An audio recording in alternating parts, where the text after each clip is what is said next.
कराची को, बदलो कराची को, हक दो कराची को, बदलो कराची को। के इलेक्ट्रिक के बिल्स में नाजायज टैक्सेस की वसूली के खिलाफ जमात इस्लामी के अवामी रेफरेंडम में कराची बार और सिटी कोर्ट के वकला ने भी भरपूर हिस्सा लिया। इस सिलसिले में अमीर जमात इस्लामी कराची हाफिज नईमुर रहमान ने सिटी कोर्ट पर कायम रेफरेंडम कैंप का दौरा किया। इस मौके पर उनका मीडिया से गुफ्तगू करते हुए कहना था कि के इलेक्ट्रिक का मामला शहर के 3 करोड़ लोगों का है। ओवर चार्जेस और फ्यूल एडजस्टमेंट की मद में गैर कानूनी चार्जेस वसूल किए जा रहे हैं। लाइन लॉसेस और खराब पावर प्लांट का मलबा भी आवाम पर डाला गया है।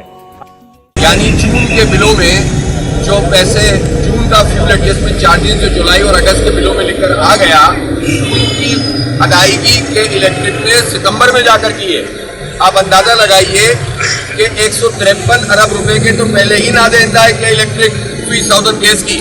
फिर उसके बाद जो अभी ताज़ा करंट बिल हैं फ्यूल एडजस्टमेंट के, जो RLNG के और ऑयल के, तो RLNG की जो 24-25 अरब रुपए हैं करंट बिल के, वो अदायगी भी इन्होंने मुख्तसर अदायगी की है।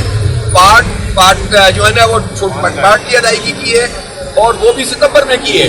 कराची के लोगों को जून में लूट लिया, जुलाई में जून के पैसे लगाकर दे दिए और अपनी अदायगी सितंबर में की है। इस मौके पर वकला की बड़ी तादाद भी मौजूद थी, जिन्होंने अवामी रेफरेंडम के हवाले से जमात इस्लामी के मौक़िफ़ की तायद की। कैमरामैन रिजवान अली के साथ कमरुर रहमान, जसारत न्यूज़, कराची।